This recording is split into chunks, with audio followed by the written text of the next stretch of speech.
That was a pretty tough night. It rained really hard and my tent flooded, and the water rose up over my mat, came into my sleeping bag and got my clothes wet. So I'm pretty wet and cold right now. And I'm gonna be really grateful to start walking so I can get my blood flowing and get this day moving along. And I'm very grateful that night is over. So that's the puddle I slept in last night. It wasn't like that when I set up the camp, but I had been looking for a place since 8:30 and I didn't find that until like 11:30 because I'm on a very steep hillside, and that was the only flat ground that wasn't so many rocks that I could actually drive in a stake. And I'm pretty cold from sleeping in that puddle.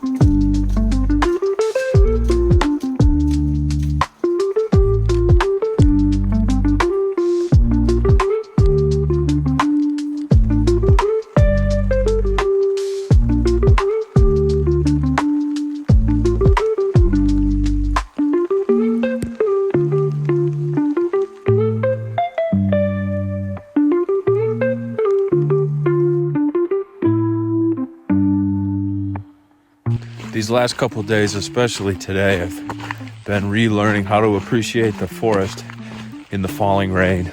I was wearing my rain pants for most of the day, which do an okay job of keeping my pants dry. And then, of course, I figured out how to rig up my umbrella to my backpack strap so I don't have to hold on to it. But my shoes will just stay wet pretty much all day long. I was going through puddles and my feet are pretty wilted right now. So I'm looking for a spot to camp because I do not want a repeat of last night where I'm digging around for a flat spot for hours. And when I finally do find one, it's in a low flood area. That was definitely a mistake that I'm learning from, and one I'm not anxious to repeat. It has not been sunny enough to hang out my clothes or sleeping bag or tent or anything. Just constant rain today. There's a little break in it right now, but there's no sunshine. And hopefully when I get to town tomorrow, I can locate a dryer for my sleeping bag, or maybe there'll be sunshine and I can hang my bear rope as a clothesline to dry things out. It took me 3 tries to get the bear hang right. I'm going for that branch that's sticking straight out of the tree. The first time the rope wound itself around a clump of grass. The second time I just didn't put enough mustard on it. And the third time that I threw it was finally the charm. It got itself up and over the branch. I still think throwing underhand is the best way. It's like a granny shot on a free-throwing basketball. It doesn't look nice, but it's more accurate than overhand. With a lot of patience and pine needles, I got a fire going. Held my sleeping bag over it for about half an hour, and for me, just getting it so that it wasn't soaked was good enough. Standing that close to the fire dried out my rainy clothes as well. I stuck my thumb out on the side of the road going into the town of Yaak, and the motorcycle driver turned me down, a Jeep driver passed right by, and a propane truck all before an hour passed and somebody picked me up on the side of the road. Yaak is a town of 500 people right down in the valley. They all know each other. There's 2 bars and a little convenience store and a campground. Food box, burger, hooked up to some Wi-Fi. There's a dog and some chickens back at the Shameless Oasis where I kind of took care of my video editing and things. And then I just got a ride back to the trail. And I'm not going very far, just far enough to find a camping spot away from the road, pitch the tent, call it a night. But the town stop would have been a lot shorter if not for doing these videos and stuff. So I think I'm gonna have to cut back a little bit on the editing or the writing or something. I don't know, because like I went to town and it was a while doing all this stuff for the channel before I got back out. So we'll see. It's kind of starting to cut into the miles that I'm making. So please forgive me if I do cut back on some of these videos and they start getting shorter. I am on a mission that takes a lot of energy, and I am going to have to decide how much I'm willing to devote to YouTube and Substack and how much I'm going to have to devote to hiking itself. The next morning, that's exactly what I did. Dogging it out from the morning all day long, even eating while I was walking to make up for the miles I missed the day before.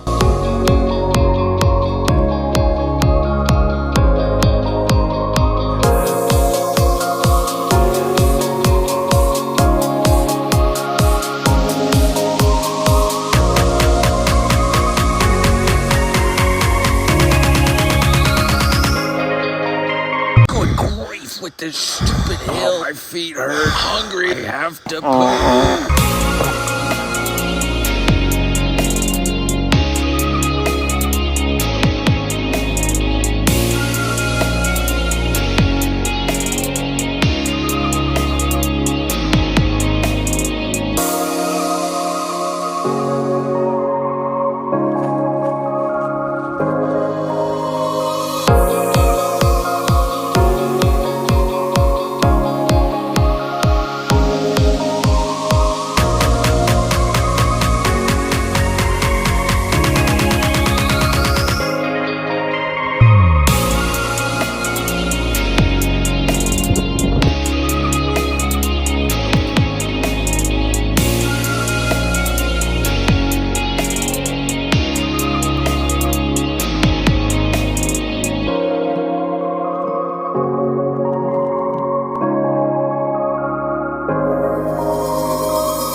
All the way up to Rexford on Highway 37, and then down to this gravel path along the Tobacco River to get into the town of Eureka. Altogether, it was about 16 miles. When I washed my clothes in the river and I was wringing them out, you just see this plume of like salt and grime come out around it in the water. And I washed my body too and scrubbed down as best I could. I don't have any soap, but used what I could, and then wrung out my clothes, and now I'm heading into town.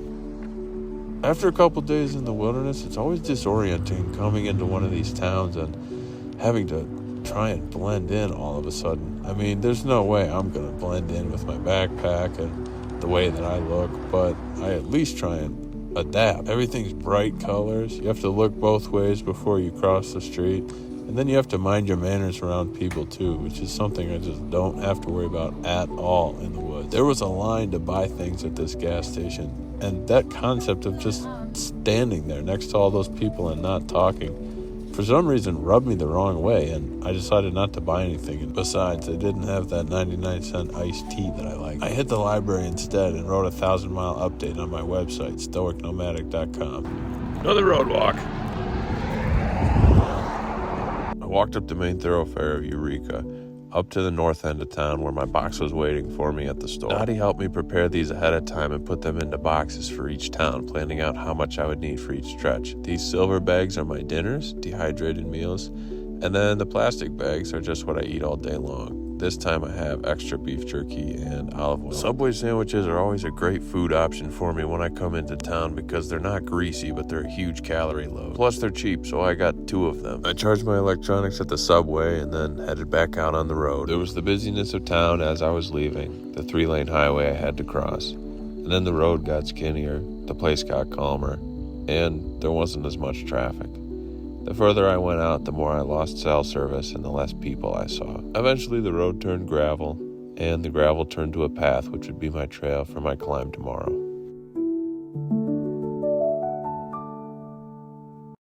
In 1999, we created Luna, the first nutritional bar for women. I'd like to point out that I didn't know this was for women when I bought it. I just hope it doesn't have whatever that thing is that makes women buy all those unnecessary pillows. If not, I'll probably be fine, but I'm gonna eat it anyway. I'm hungry.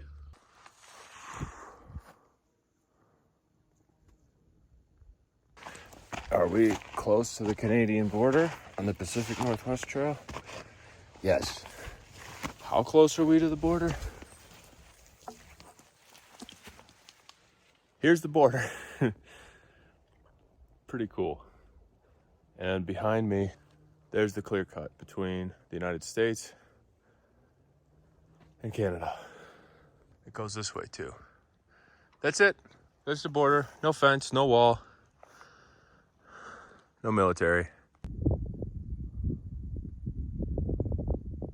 I wish I had someone to share this with. There was a moment on the Mississippi River last summer, bucketing rain.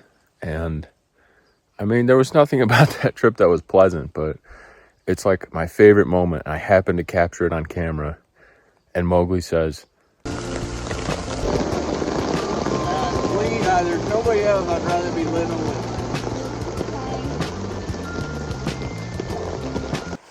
I really wish I had someone to share this with right now. It's so stunning, and unfortunately I'm alone while I'm doing it. But that is the mental challenge of this trip. I'm closing in on 60 days and 1,200 miles. I'll be there very soon, and I'll be starting stage 2 on the Continental Divide Trail. And a lot of this thing, I just have to make the miles on my own. But I really miss that camaraderie I had last summer on the river.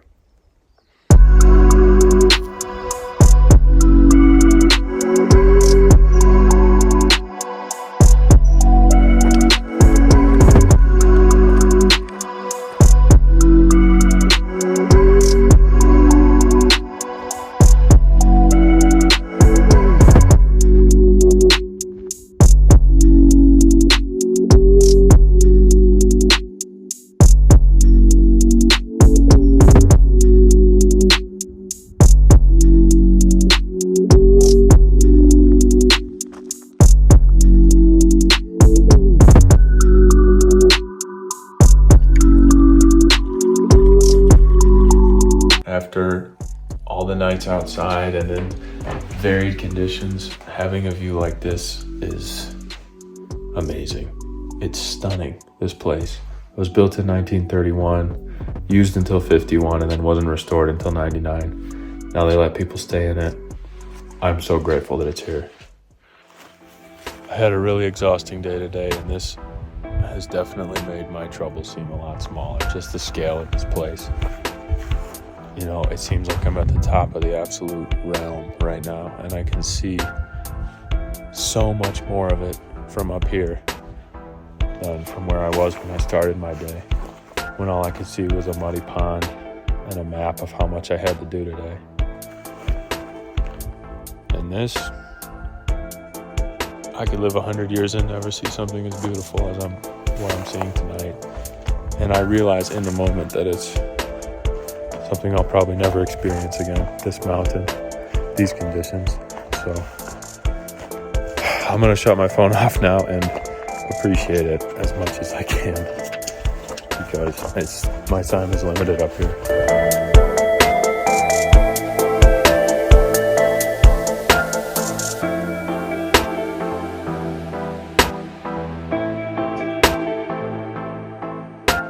I got up for the sunrise in Mount Wham and then headed down the side of the mountain. Once I got to the creek and crossed over the bridge, I found this little box there waiting for me. Symbol there. Somebody left a bear spray, and then there's this box. Food! I took fruit leather and a bag of nuts and grabbed some berries from the huckleberry bushes too, because I'm always trying to forage some food.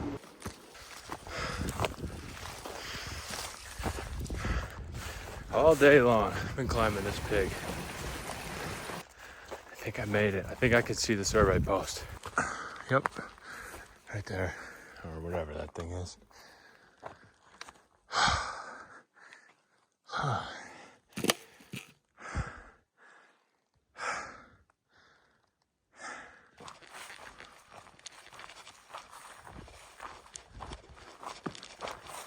I miscalculated how much water to carry, and right now I'm not carrying enough, so I'm rationing myself until I get to the next source.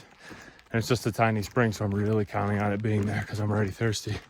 But when I do take water, one sip a mile, it's like this.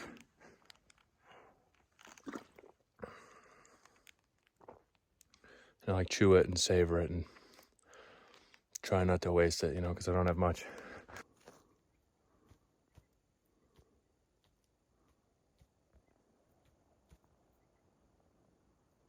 1 more mile to the spring. I really hope it's there. Look at the size of this thing. Can't miss it.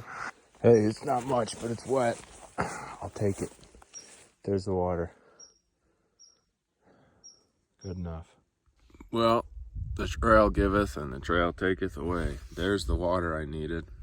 And there's the slot where my umbrella used to be. I guess some tree branch grabbed it and it's back on the trail somewhere. I'm not going back for it. The umbrella's to protect you from water, so now that I have the water, I lost my protection from water. I'm not mad about it.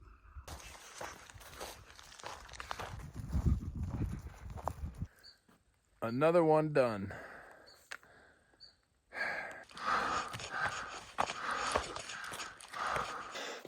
There's another one done. I feel like I'm really starting to get into the big boys. I'm getting out of those mountains of like the coast behind me and, you know, the Selkirks in Idaho and the Cascades and all that. And all the stuff in Montana just keeps getting bigger and steeper. So I feel it coming. I'm ready for it. I'm getting into the big stuff now.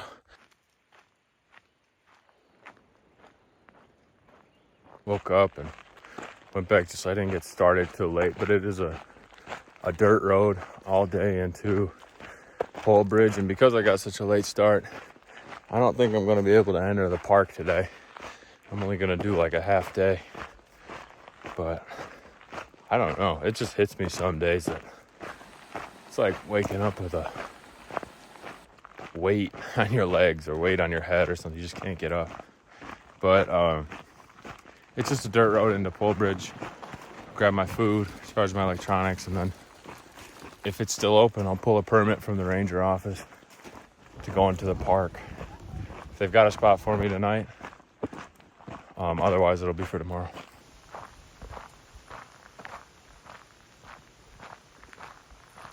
Group size is 1. I assume you're not going to have anybody else coming with you. And then we're going to need multiple areas to look up these permits. So the permit I ended up pulling was a little bit funky, but gave me 4 nights and 5 days in Glacier National Park, entering through the Bowman Lake area, going over to Goat Haunt, and then continuing south to East Glacier. I have something stuck in my teeth after eating a bag of beef jerky, and then I tried to floss it out with a blade of grass. And now I have a piece of beef jerky and a blade of grass stuck in my teeth. Ooh, berries.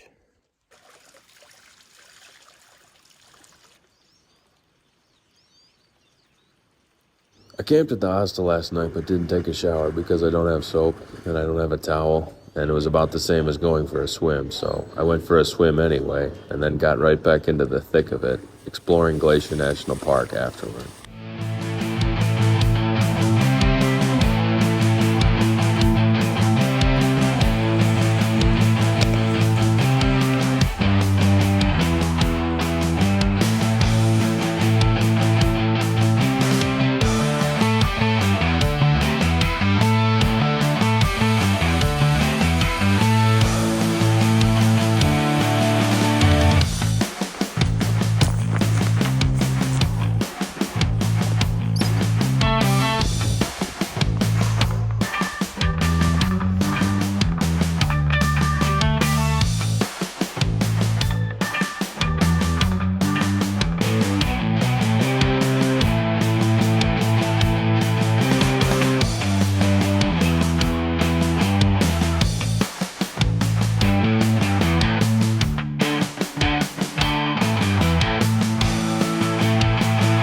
Bear pools here are at every campsite. I don't have to go around looking for a limb to hang my bear bag from.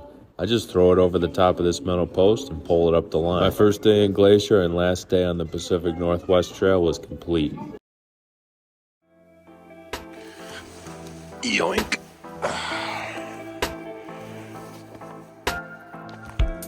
Look at the size of that pig.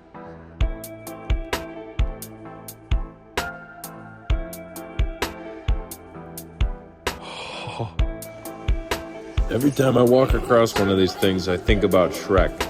pretty much the only time that I think about Shrek, but it's every time I walk across one. This is it. This is the big turn where I get off of my eastbound trail, the Pacific Northwest Trail, and I start going south on the Continental Divide Trail.